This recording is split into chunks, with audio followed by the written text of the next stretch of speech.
Fala galera, belezinha? Professor Felipe Rossi na área. Vamos dar sequência à nossa maratona de dicas de processo civil.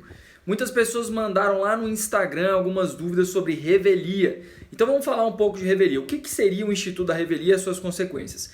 Gurizada, quando a parte contrária deixa de apresentar contestação, então ela vai ser interpretada como uma parte revel, ou seja, que não se manifestou no momento oportuno para apresentar sua defesa. Beleza? Show! Professor, quando vai acontecer os efeitos da revelia? O que são os efeitos da revelia? Gente, para que se tenha revelia, a parte deve ser devidamente citada. Ou seja, ela foi citada para apresentar a defesa, para ter ciência do processo e apresentar a defesa, e ela não fez. Então aí a gente tem a hipótese de revelia. Professor, citação para edital, que a gente diz de citação ficta, como é que funciona? Nesse caso, a Defensoria Pública ela vai apresentar a manifestação de defesa por meio da contestação e a Defensoria Pública, fazendo uso da legitimidade extraordinária, ela pode inclusive apresentar negativa geral. Por que eu estou falando disso? Lembra da nossa dica sobre contestação?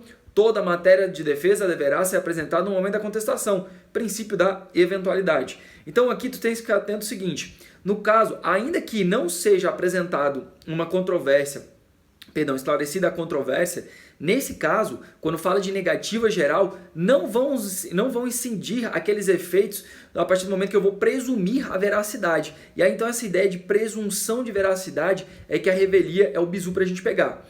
Quando ocorre a hipótese de revelia, essa ausência de apresentação de defesa, é possível que se tenha uma presunção de veracidade daquilo que foi posto lá em sede de inicial, na nossa petição inicial. Só que isso não é absoluto.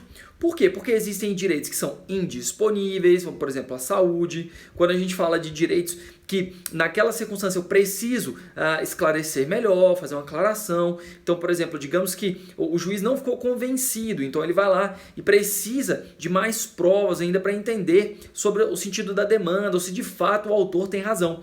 Então, nessas oportunidades, o juízo ele pode verificar que aquela demanda exige mais alguma coisa e ainda que tenha a revelia, ou seja, ainda que se tenha ali os efeitos da revelia, eu não posso de pronto falar que haverá a presunção absoluta. Não, o juízo ele pode analisar. Então, a figura do julgador vai ter que verificar se na oportunidade vai incidir essa ocorrência ou não.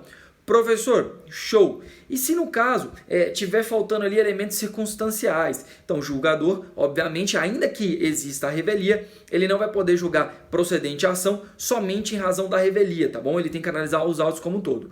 Professor, o nosso menino lá, ele vai lá e entrou no processo depois da defesa. Acabou para ele, não tem mais o que fazer? Gurizada, ele pode sim voltar ao processo, ele pode aparecer no processo, mas eu não tenho como voltar no tempo. Então ele vai pegar o processo no estado que ele tiver. Belezinha?